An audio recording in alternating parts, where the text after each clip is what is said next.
नमस्ते विद्यार्थियों। आज हम हिंदी व्याकरण का एक प्रकरण विज्ञापन लेखन का अभ्यास करेंगे।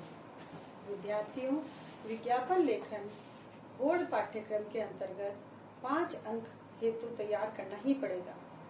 विज्ञापन लेखन हेतु हमें किस प्रकार तैयारी करनी है, इसके कुछ बिंदु हैं जो मैं आपको बताने जा रही हूँ। सबसे पहले तो हमें जानना होगा कि विज्ञापन होता क्या है। विज्ञापन का मतलब होता है किसी भी वस्तु का धुआंधार प्रचार करना, यानी अपनी वस्तु को बेहतर अच्छा बताने के लिए उसका प्रचार करना आज के युग की बहुत बड़ी मांग हो गई है और इस हेतु विज्ञापन को तैयार किया जाता है। आर्थिक दृष्टि से भी विज्ञापन का बहुत अधिक महत्व है। विज्ञापन कई प्रकार का होता है। विज्ञापन के उद्देश्य भी कई होते हैं। तो आज हम सबसे पहले जानते हैं विज्ञापन का अर्थ। तो विज्ञापन का अर्थ होता है धुआंधार प्रचार करना।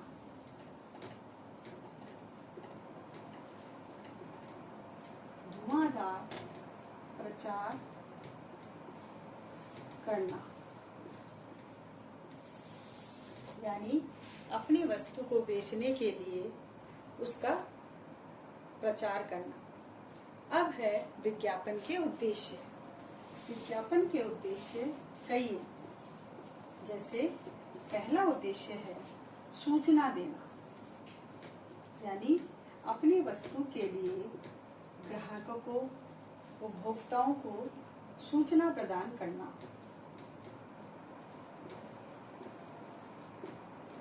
दूसरा महत्वपूर्ण बिंदु है व्यापार को बढ़ाना, यानी जब व्यापारी अपनी वस्तु को बेचने के लिए विज्ञापन करेगा और उसकी विज्ञापन की मांग अधिक बढ़ जाएगी तो उसकी वस्तु भी बिकने लगेगी और उसके व्यापार में वृद्धि होगी।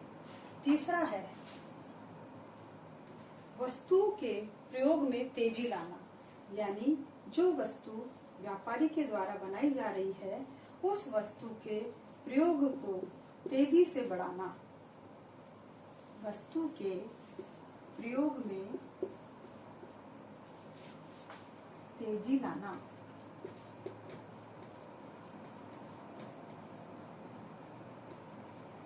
तो पहला उद्देश्य क्या हुआ?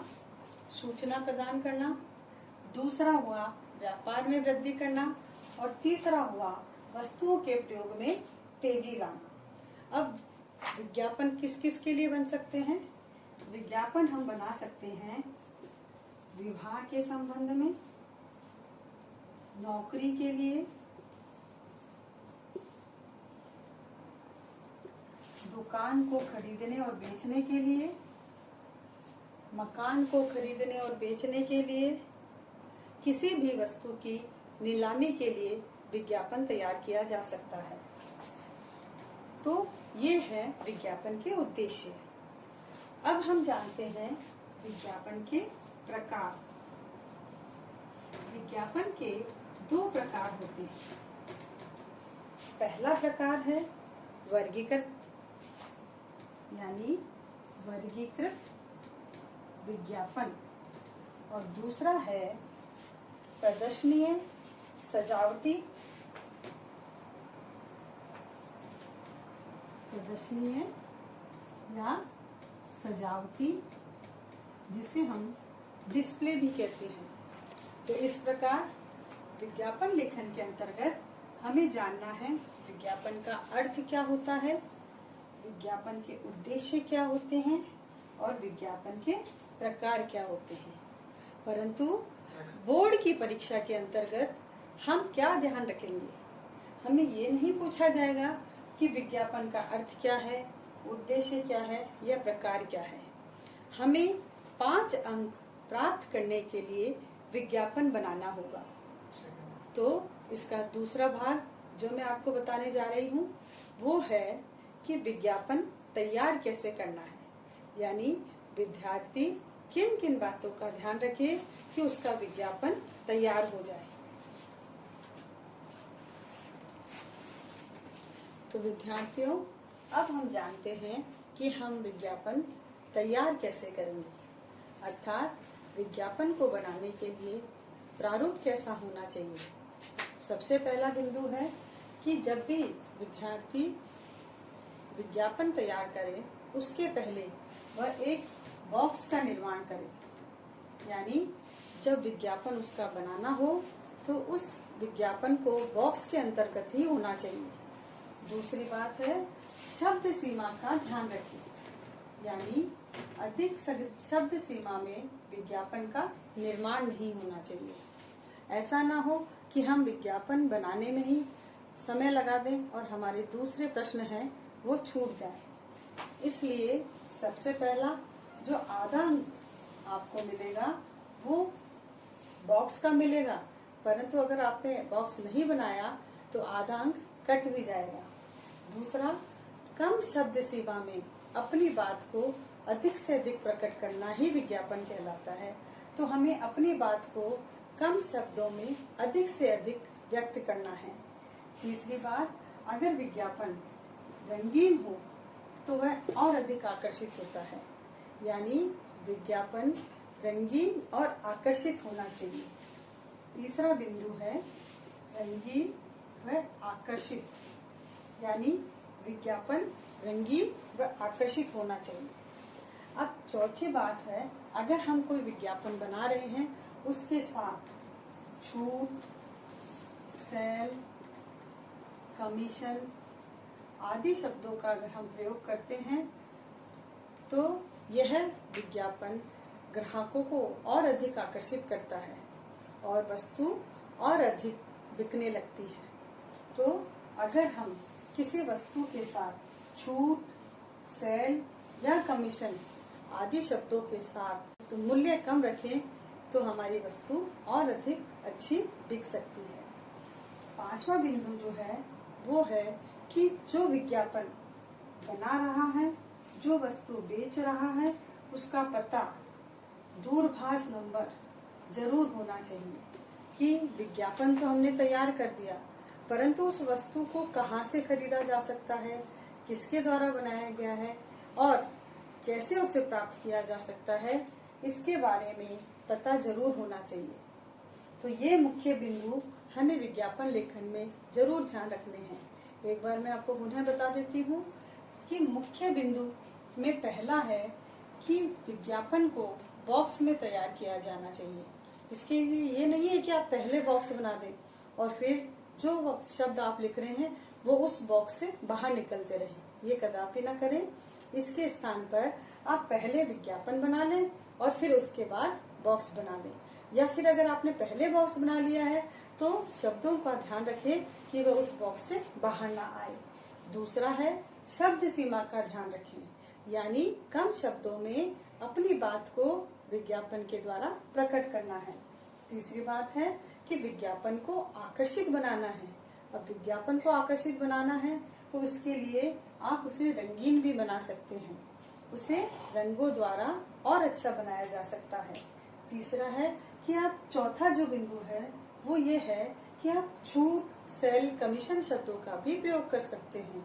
और पांचवा परंतु महत्वपूर्ण बिंदु कि जो विज्ञापन तैयार किया जा रहा है वो किसके द्वारा तैयार किया जा रहा है, उसका पता क्या है। अगर दूरभाष नंबर भी आप लिखें तो भी उचित रहेगा।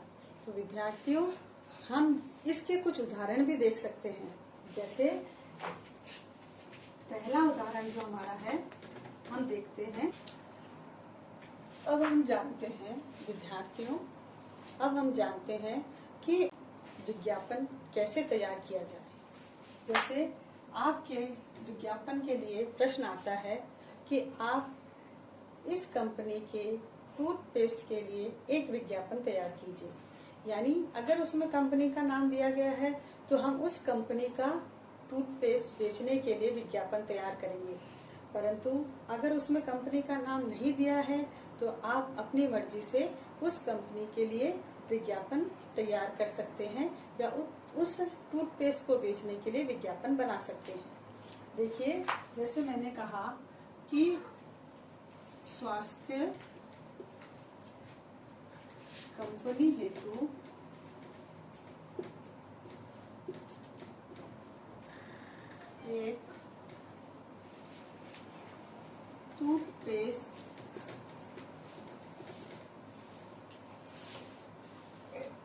बेचने हेतु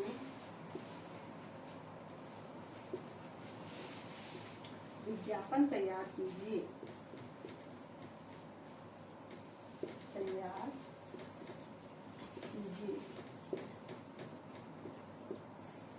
तो सबसे पहले हम क्या करेंगे, हम देखेंगे हमें कौन कौन सी चीजें मिल चुकी है।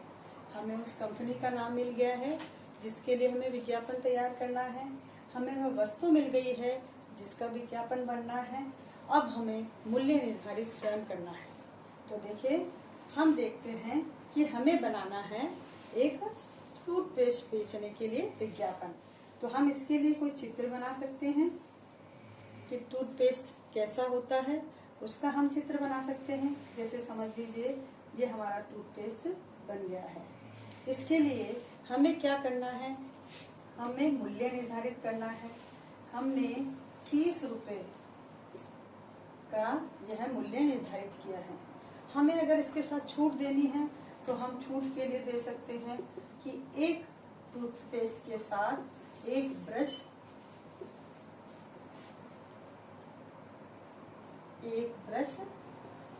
फ्री, यानी टूथपेस्ट के साथ में एक ब्रश फ्री देखकर उपभोक्ता आकर्षित हो सकता है। इसके साथ हम लिख सकते हैं कि इस टूथपेस्ट में क्या क्या गुण या विशेषताएं हैं, यानी उसके कुछ लिख सकते हैं। यानी दांत चमकाने हेतु और मुख की दुर्गंध दूर करने के लिए यह बहुत उपयोगी है। इस प्रकार से कुछ बिंदु हम इसमें लिख सकते हैं। इसके साथ ही हम अंत में जो बात लिखेंगे वो मैंने आपको बताई है कि कंपनी का नाम है स्वास्थ्य कंपनी, और व्यक्ति का नाम अगर आप लिखना चाहें तो व्यक्ति का नाम भी लिख सकते हैं, और यहाँ पर दूरभाष अगर लिखना चाहें तो वह भी लिख सकते हैं। अब ये हमारा विज्ञापन तैयार है, परंतु आधा अंक अभी अधूरा है। इस आधे अंक को पूरा करने के लिए इसे हम एक बॉक्स में बंद कर देंगे। तो अब हमें इस प्रकार का विज्ञापन तैयार करके रखना है। अगर हम ऐसे विज्ञापन करने का प्रयास करेंगे तो बोर्ड की परीक्षा में हमें 5 अंक अवश्य मिलेंगे। विद्यार्थियों, हमने देखा कि टूथपेस्ट बेचने के लिए हमने एक विज्ञापन तैयार किया है। अब ये विज्ञापन किसी भी वस्तु को बेचने के लिए हो सकता है, ये आपने जान लिया, परंतु ऐसे ही किसी नौकरी के लिए, किसी उम्मीदवार के लिए अगर किसी कंपनी ने विज्ञापन निकाला है तो वह विज्ञापन भी अलग होगा। अपनी मकान या दुकान को बेचने के लिए अगर कोई व्यक्ति विज्ञापन निकालता है तो वह अलग होता है। इसी प्रकार से किसी भी वस्तु को बेचने के लिए वर वधू चाहिए, ये भी विज्ञापन की श्रेणी में ही आते हैं। अगर किसी भी प्रकार की कोई भी वस्तु खरीदनी बेचनी है तो विज्ञापन बनाएंगे। अगर किसी भी प्रकार का कोई भी नौकरी के लिए आवेदन करना है, उसके लिए कंपनी पहले एक विज्ञापन तैयार करेगी। तो आप जान गए होंगे कि विज्ञापन लेखन कैसे होता है, और अब आप आराम से कम परिश्रम में ही 5 अंक प्राप्त कर सकते हैं। धन्यवाद।